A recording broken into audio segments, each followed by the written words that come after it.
অনেকে বলে রাতে আয়না দেখা ভালো না, তাকে আদৌ সত্য কোরআন হাদিসের যুক্তি পেশ করুন। এটা কোনো আয়না ব্যবসায়ী মাসালাটা বাইর করছে মনে হয়।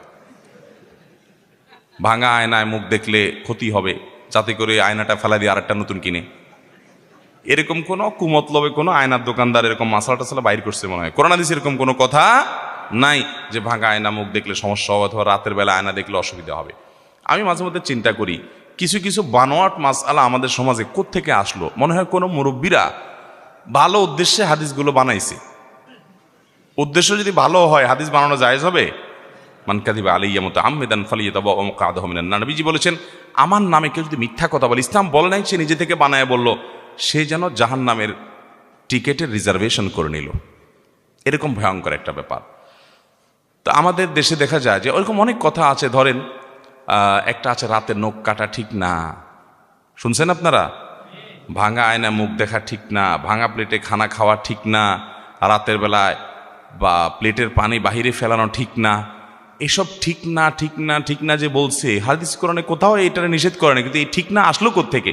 আমি চিন্তা করে মাঝে মধ্যে এটার উত্তর পাই। আমার কাছে মনে হয়, আমার ভেতর থেকে উত্তর আসে এটা যে মনে হয় কোনো সময় মুরব্বীরা মনে করছে রাতের বেলায় পোলাপান নখ কাটতে গিয়ে অন্ধকারের মধ্যে আগে যোগে আপনার বিদ্যুৎ ছিল না, আপনার হারিকেন মোমবাতি বা চেরাগের লাইটে নিবু নিবু লাইটে নখ কাটতে গিয়ে আঙ্গুল কেটে ফেলতে পারে পোলাপান, এই জন্য মাসালা বাহির করছে রাতে নখ কাটা ঠিক না। বুঝতে পারছেন? তারপরে যায় আপনার রাতে যদি পানি ফেলেতে যায়, তো এখন তো আর ফকফকা লাইট তখন ছিল না, অন্ধকার ছিল সব, দেখা গেল কেউ আসতেছে তার গায়ে পানি পড়তে পারে, এই জন্য একটা মাসালা বাইর করে দিল যে রাতে পানি ফেলানো ঠিক না।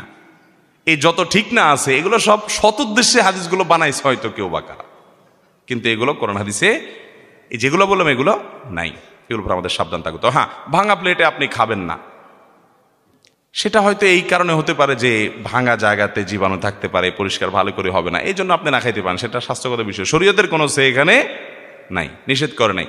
এখন কোনো প্লেটের দোকানদার যদি ফতোয়া বানাই দেয় যে ভাঙা প্লেটে খাবেন না, ওইটা ফালে দিয়ে নতুন আরেকটা কিনবেন, তাহলে এটা তো ধান্দা হবে, বদমতলব হবে। বিধায় সমস্ত কথা কোরআন হাদিস দ্বারা প্রমাণিত নয়।